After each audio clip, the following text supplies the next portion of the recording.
everyone, and welcome back for another deep dive. Today we're going to be looking at discipline and how it can actually lead to more freedom in our lives. Okay. We're going to be using Ryan Holiday's book, Discipline is Destiny, as our main source, along with a couple of related interviews. That was good. I think what's so interesting about Ryan Holiday is that he kind of embodies this idea in a way. He's a Right. best-selling author. Yeah. But he took a really unconventional path, dropped out of college, learned through mentorships and real-world experience. Yeah. And so we're going to be unpacking his insights in this deep dive, exploring the stories of figures like Lou Gehrig, Queen Elizabeth II, to kind of see how this idea of discipline, far from being restrictive, actually opens up a world of possibilities. Absolutely. And I think what's key here is that we're going beyond just like surface level discipline, the grit your teeth and power through kind of thing. Right. We're looking at this as a foundational virtue, something that the Stoics called temperance. Okay, temperance. Now, I'll admit that's not a word I use every day. Right. So what does that actually mean in this context? It's a really powerful concept. Think of it like this.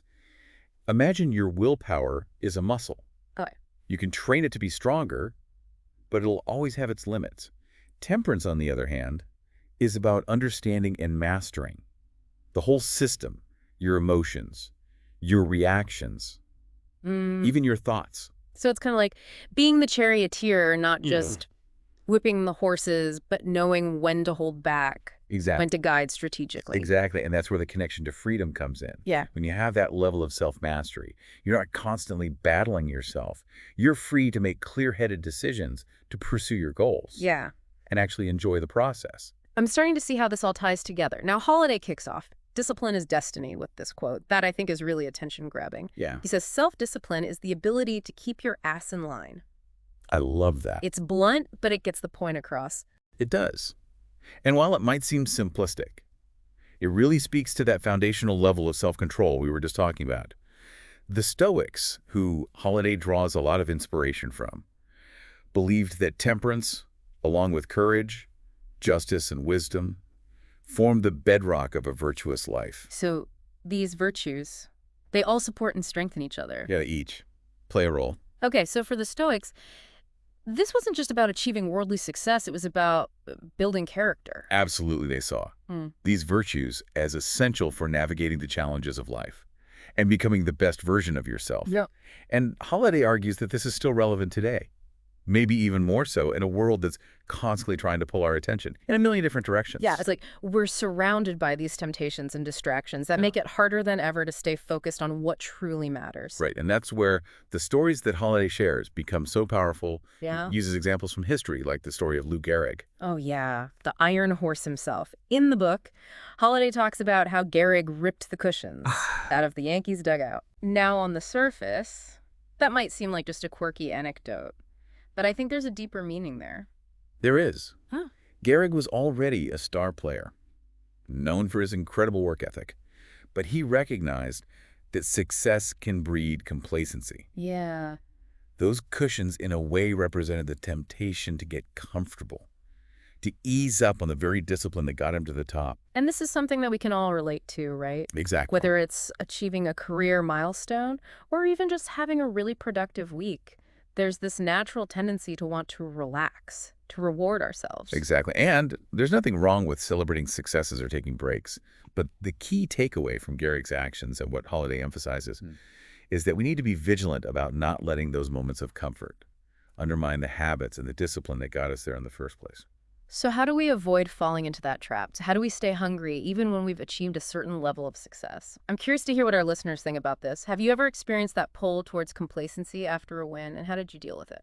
Definitely. Something to be mindful of. And I think another great example of this is Toni Morrison's approach to writing. Okay. Holiday talks about how she wasn't a morning person by nature, but she made it a point to write every single morning before her children woke up. Yeah. That's interesting because I know a lot of productivity gurus preach the power of morning routines. But it sounds like for Morrison, it wasn't really about being a morning person. It was about necessity. It absolutely was. And discipline. Her window of opportunity, her chance to carve out uninterrupted time for her craft. And it's not even, I mean, it is that she had a morning routine, but it's why it was so vital to her. Right. And what's crucial here is not simply that she had a morning routine, but why it was so vital. Okay, I'm intrigued. What was it about that specific time that made it so conducive to her creative process? Well, think about it. The world is quiet in the early morning. There are fewer distractions, fewer demands on your time and your attention. It's a space where you can truly connect with your inner voice, whether that's through writing creative work or even just quiet reflection. That makes sense. It's like creating a sanctuary for your mind before the chaos of the day sets in. It's almost like a form of preemptive discipline, setting yourself up for success by Well, since controlling like your environment. in your state of mind. And it highlights the fact that discipline isn't just about powering through difficult tasks. It's about creating the conditions that make it easier to do the things that matter most. So maybe instead of focusing on that willpower aspect, we should be asking ourselves, what are the cushions I need to remove from my life? Mm. What are the distractions or the temptations that are preventing me from reaching my full potential? That's a great question. And it leads us to another powerful story that Holiday shares. The story of Octavian Julius Caesar's heir. Okay. Octavian was known for his motto, Festina lente, which is Latin for make haste slowly. Make haste slowly. That seems a bit contradictory. I mean, how can you be both fast and slow at the same time? It's a fascinating concept, and it speaks to the importance of strategic discipline. You see, Octavian understood that sometimes rushing into things Yeah. can be counterproductive. Right. Sometimes a more measured, deliberate approach, even if it seems slower in the short term, actually leads to faster and more sustainable progress in the long run. So it's like that saying, slow and steady wins the race. Exactly. It's about knowing when to push forward aggressively and when to hold back, to assess the situation and make strategic decisions. Exactly. And this ties back to the idea of the charioteer we talked about earlier. Yeah. Sometimes you need to whip the reins to get the horses moving, but other times you need to rein them in, to control their speed and direction. It's about having that mastery over yourself and the situation. This is so insightful. I Yeah. love how it challenges our usual assumptions about discipline. It's not just about brute force effort, it's about strategy, about making intelligent choices that lead to long-term success, Right. And it's Jana. about understanding that discipline is not the enemy of freedom, but rather the pathway to it. Okay, we've covered a lot of ground already, but there's still so much more to unpack. When we come back in part 2, we'll continue exploring the power of discipline with more fascinating stories and insights from Ryan Holiday. Stay tuned. Welcome back, everyone. As we kind of delve deeper into Ryan Holiday's Discipline is Destiny, I'm struck by how much it really challenges our preconceived notions about discipline. Yeah. It's not about deprivation or restriction. It's about empowering ourselves to live more freely and intentionally. You hit the nail on the head. The Stoics and Holiday following in their footsteps. Present discipline is this tool for achieving true freedom. Freedom from distractions, from fleeting desires, from being ruled by our impulses. And it's interesting because that freedom actually allows us to do more to achieve more. Right. Holiday's own story is a great example of this. He didn't follow the conventional path at all, dropping out of college, forging his own way through mentorships Yeah. and self-directed learning. Yet through discipline and relentless effort, he became a successful author. It kind of turns the traditional idea of success on its head. It does, and I think it's incredibly empowering for those who feel constrained by traditional structures or paths. Holiday's journey shows that with discipline, you can create your own opportunities, your own definition of success. That's so true. It's not about fitting into a predefined mold. It's about forging your own path. But that takes a certain level of self-belief and, of course, discipline to stick with it when things get tough. Yeah, absolutely. And speaking of unconventional paths, let's circle back to this idea of make haste slowly, Octavian's motto that we were discussing earlier. Yeah. It's a powerful concept, especially in today's fast-paced world where we're constantly bombarded with information and pressured to do more faster. It's easy to get caught up in that whirlwind of activity to feel like we're always falling behind. Yeah. We're not constantly pushing ourselves. Yeah. But as Octavian understood, sometimes slowing down, being more deliberate, actually allows us to make more progress in the long run. It's like if you're building a house. You wouldn't just start throwing bricks together as quickly as possible. You would carefully plan the foundation, lay each brick with precision, ensuring that each step is done correctly. That's a great analogy. It's not about being lazy or passive. It's about being strategic, about investing the time up front, to create a solid foundation that will support long-term success. And that's where discipline comes in, right? It's that ability to resist that urge to rush, to cut corners, to multitask our way through life. It's about focusing on one thing at a time, doing it well, and then moving on to the next. So it's about quality over quantity, about being mindful and intentional with our actions, rather than just trying to check things off a to-do list. Precisely. And I think this applies to so many areas of life, from learning a new skill to building relationships to making important decisions. It's tempting to want instant results, to take shortcuts. But often that just leads to frustration and setbacks. It's like that saying, measure twice, cut once. The time you invest in planning and preparation ultimately saves you time and energy down the road. And that brings us back to this idea of discipline as a pathway to freedom. When we're disciplined in our approach, when we resist that urge to rush and instead focus on doing things well, we actually free ourselves from the stress and the anxiety of constantly feeling behind or overwhelmed. I'm really seeing how this all connects. So it's not just about the outcome, it's about the process. It's about cultivating that inner sense of calm and control that allows us to navigate life's challenges with clarity and purpose. Exactly. And that brings us to another important aspect of discipline, the discipline of silence. Okay. Now, this might seem counterintuitive, especially in today's world, where we're constantly encouraged to express ourselves, to share our opinions, to be part of the conversation. Yeah, it's true. Silence can feel almost uncomfortable in a world that's so loud and demanding of our attention. But I'm curious, why do you think the Stoics and Holiday, by extension, place such a high value on silence? Well, for the Stoics, silence wasn't just about the absence of noise. It was about cultivating inner stillness, a space for reflection and self-awareness. Remember, they saw wisdom as one of the cardinal virtues. And wisdom often comes from deep listening, from observing, from pondering.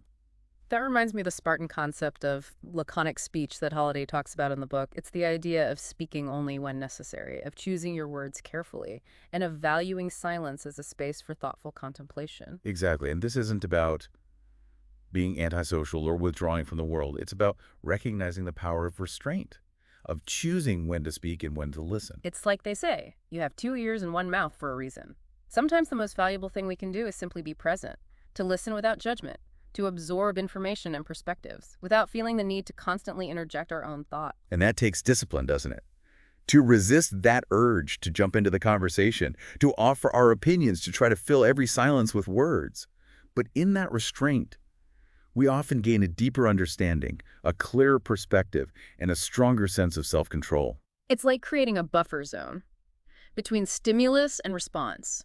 Instead of reacting impulsively, we take that moment to pause, to reflect, and to choose our words and actions with intention. And that intentionality is key, isn't it? It's what separates disciplined action from simply going through the motions. So how can we apply this discipline of silence in our daily lives? I mean, let's be real, most of us aren't living in a monastery. We're surrounded by noise and distractions. Well, it starts with awareness, recognizing when we're feeling compelled to speak, to fill the silence and asking ourselves, is this necessary? Is this helpful? Or am I just trying to assert myself to fill the space? That's a great point. It's about becoming more mindful of our communication patterns, about making conscious choices about when to speak and when to simply listen. Exactly. And it's also about creating space for silence in our lives, whether that's through meditation, spending time in nature, or simply carving out a few minutes each day for quiet reflection. I'm a big fan of journaling. It helps me process my thoughts and emotions without feeling the pressure to share them with the world. It's like having a silent conversation with myself. That's a wonderful practice. And it highlights the fact that silence isn't just about being quiet externally. It's about cultivating that inner stillness, that space where we can connect with our deeper selves and gain clarity. This has been incredible. I'm starting to see how silence, it's not about isolation or withdrawal, but rather about cultivating a deeper connection with ourselves and the world around us. It's about finding that balance between expression and reflection, between action and contemplation. And it's a journey that requires discipline, patience, and a willingness to embrace the power of stillness. Well said. We've covered so much ground today, but there's still more to explore.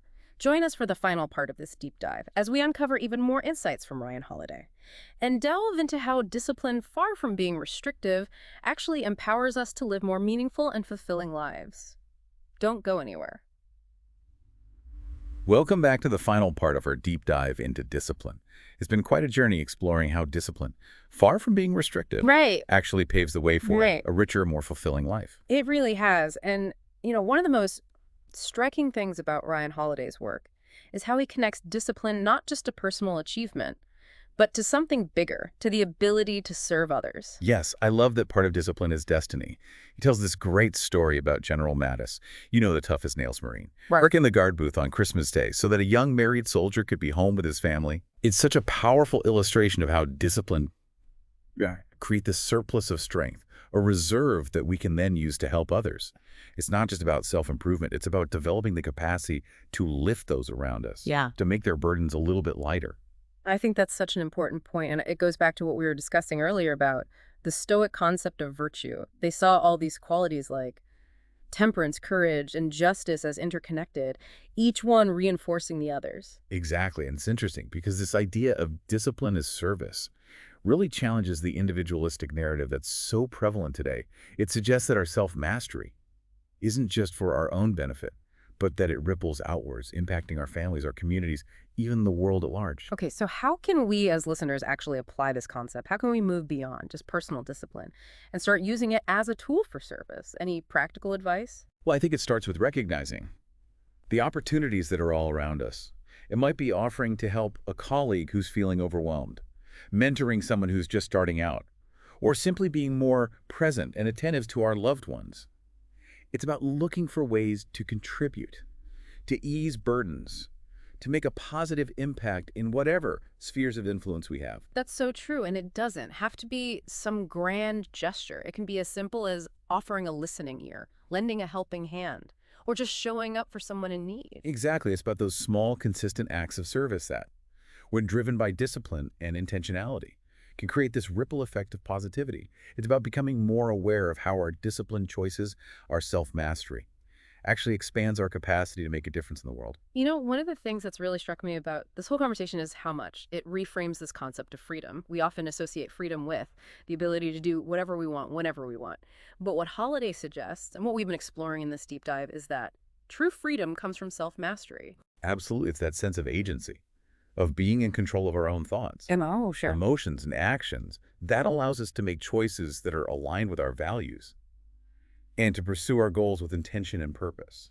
And ironically, that self-control, that discipline, actually opens up a world of possibilities that wouldn't be available to us if we were constantly at the mercy of our impulses and distractions. Think about it this way. If you're constantly reacting to every notification, every craving, every fleeting desire, you're not really free. You're a slave to those external forces. But when you cultivate discipline, when you develop that inner strength, you gain the freedom to choose your response, to focus on what truly matters. So as we kind of wrap up this deep dive, I think the key takeaway is that discipline isn't about restriction. It's about empowerment.